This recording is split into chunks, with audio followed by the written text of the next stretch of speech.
പോറ്റിയുടെ പിന്നിൽ നിന്നും പോറ്റിയെ പോറ്റി വളർത്തുന്നത് ആര്? അച്ഛൻ പറഞ്ഞ വഴി കൂടെ തന്നെ ഉണ്ടാക്കിയത്. വഴി കാണിച്ചു തന്നതിന് നന്ദി പറയാൻ വേണ്ടി വന്ന ഇപ്പം. ഞാൻ കാണിച്ച വഴിയോ? ഏത് വഴി? മോഷ്ടിക്കാൻ പറഞ്ഞില്ലേ? മോഷ്ടിച്ചു.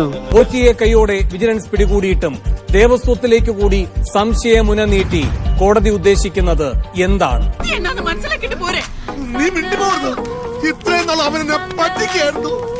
അപ്പാ, എന്റെ മനസ്സ് പറയുന്ന അവൻ തികച്ചു നിരപരാധിയാണ്.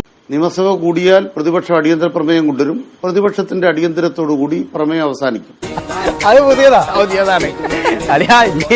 ഇത് ചോദിച്ച ആരും വരണ കിട്ടില്ല. 4.5 കിലോ നഷ്ടപ്പെട്ടിരിക്കുന്നു എന്ന് ചൂണ്ടിക്കാട്ടിയത് ഹൈക്കോടതിയുടെ ദേവസ്വം ബെഞ്ച് തന്നെയാണ്. എന്തിനാണ് പട്ടിക്ക് വേറൊന്നും ആട്ടാൻ പറ്റില്ല. എടുത്തുകൊണ്ട് പോയപ്പോ 42 കിലോ, തിരിച്ചു വന്നപ്പോ 38 കിലോ, 4 കിലോ ആവിയായി പോയി. അവര് നിന്റെ പേര് കേസ് കൊടുത്തു കാണും. അറിഞ്ഞിട്ടില്ല. ഇനിയിപ്പോ അറിയാൻ പോകുന്നേ ഉള്ളൂ.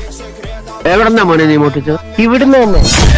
ഉണ്ണികൃഷ്ണന്റെ സിസ്റ്ററുടെ വീട്ടിൽ നിന്ന് ഇത് കൺസീൽ ചെയ്ത നിലയിൽ കിട്ടിയെന്നാണ് പറയുന്നത് ഇന്നത്തെ ചീഫ് വിജിലൻസ് ഓഫീസറുടെ റിപ്പോർട്ടിൽ.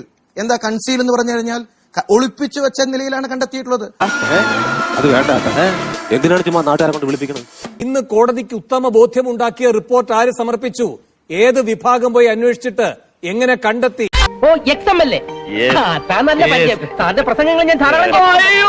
ഈ പറയുന്ന ഉണ്ണികൃഷ്ണൻ പോറ്റിയുടെ തട്ടിപ്പ് എന്തായിരുന്നു എന്നതടക്കം കോടതിയെ ബോധ്യപ്പെടുത്തത് വിജിലൻസ് ദേവസ്വമാണ്, ദേവസ്വത്തിന്റെ വിജിലൻസ് ആണ്. അത് ഈ സർക്കാർ സംവിധാനത്തിന്റെ ഭാഗമാണ്. ആകാശത്ത് നിന്ന് പൊട്ടിമുളച്ചു വന്നതല്ല.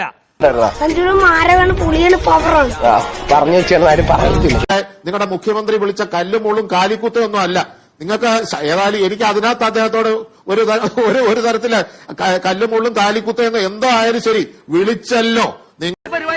എനിക്കറിയാം, ഞാൻ ഇവിടുന്ന് പോയാൽ ആഹാരം ശ്രദ്ധിക്കാൻ ആരും ഉണ്ടാവില്ലെന്ന്. ഞാൻ പോയി എന്തെങ്കിലും കഴിച്ചിട്ട് വരാം.